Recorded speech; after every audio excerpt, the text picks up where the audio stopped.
the bexicon. Now we're going to do a condensed version. We're going to do different words than last time. I'd like to take a moment to thank the French Mafia for coming to support me. Merci les gars. That was me going from English to French, which is something I can do very easily. I actually speak 5 languages, and I think that's how the bexicon exists. I have always had this aptitude to invent words.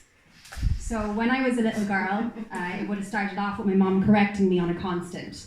I would have been saying things like, "Look, Mummy, that cat is grimping in the tree." It turns out what you're supposed to say is, "That cat is climbing the tree." But the French word is grimper. Therefore, I got confused. I used to say, "Mom, I'm transpiring," and she'd get confused. She'd be like, "Transpiring to be what exactly?" And then I'd realise that transpirer means sweating in French. But my mother, she doesn't like the word sweat for a girl. Sweating is for horses. So I perspire. That's how you say that. Keanu, my son, is 3, and 3 is actually when I started learning French. So he also invents words. As part of his words, there is sticko. Now, the thing about a sticko is a bow and arrow, right? So you can see it. He takes it, he pulls, and he goes, "Stick! Oh!" Because it went. He also invented a word for piano. He's very musical, so he likes to play on the keys. So he calls it the keyano. Now, I like to believe that's amalgamation of keys and piano. Not that my son is a future Hitler type, very charismatic already as he is, and he's going to reinvent the history of music. And everyone is going to call it a piano when it's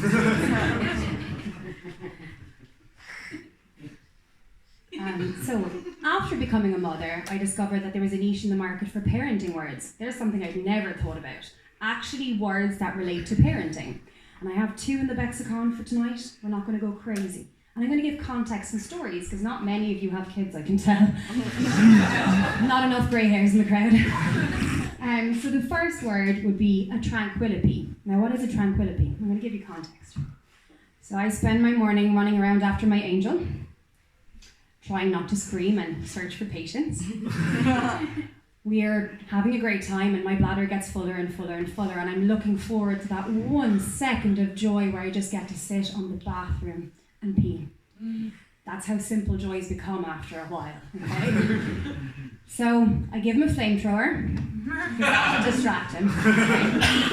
And I go into the bathroom, and I release my pee. And I'm there, and it's just pure bliss. Until he comes running in because he basically set his head on fire, is Ghost Rider, and is, there with the flamethrower. I didn't think of that. It's a bad move. The other word then would be momamies. Now, we've all had frenemies, right? Anyone here have frenemies? No? Yeah, frenemies? So they're like friends, but they're actually enemies. They make you feel crappy. Yeah? Momamies do the same thing. So I like to relate this back to we've lost our sense of tribe. Okay, so we no longer have a village raising our kids, which would have been great, right? Because I could take off for 4 days on the session, and Sally down the road, she'd take all the kids for those 4 days. I come back, tag team her, she goes off and does whatever she wants for 4 days. The kids are learning all about different perspectives from different parents, and everyone's happy. Nowadays, I can't even go for coffee without another mom going, "Where's Keanu today?" He's doing his own thing.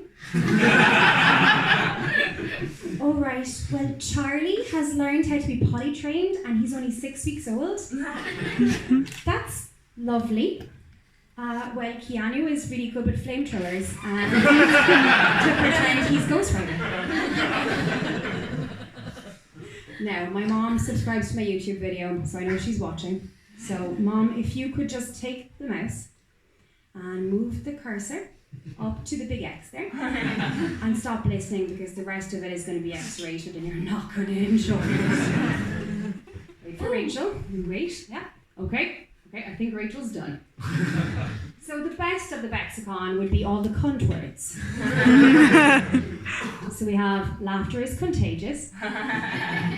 We also have the context, which plays heavily in this, right? So what I say is my responsibility. How you take it is the context.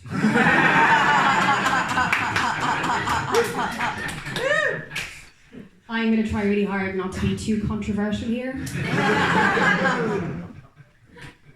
So, contributions are one of my favourite words. What are contributions, you say? So, you're going to a session, you have a bag of cans, you share them with the crowd, you're contributing.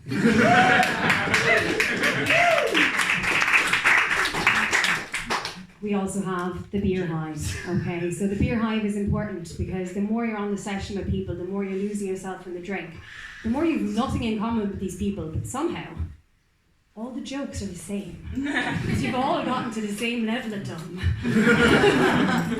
Beer hive. We have a bitch man's, right? Now, this is not a particularly funny one, but it's an important word. So, for a very long time as a single woman, I used to think I need to be brought on dates. So then I started master dating, so I'd bring myself on dates. And then I went, no, I want to fix my girls' crowns, so I'm going to bring my girls on dates. So I started bringing my girls on dates, and we all started having a great time, talking about the lads who were shit at dates, and how much we were better at dates. And thus, Bitch Mans was born, and I think every woman in this room should enjoy going on a few Bitch Mans dates. The last word in the bexicon, one of my favourites. It's actually featured at the back here. Amy Meredith, one of my prime Bitch Mans candidates who can't be here tonight because she's at a festival, said, no longer distracted. Okay? Because when there's a word, you're giving something power, okay? So a distraction for a woman is when your head gets a bit fluey and all you can think about is the cock.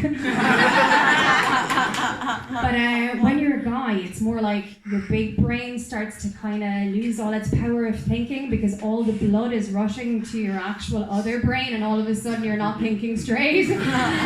So you're probably at home pulling the cock off yourself. And that, lads, is the bexicon.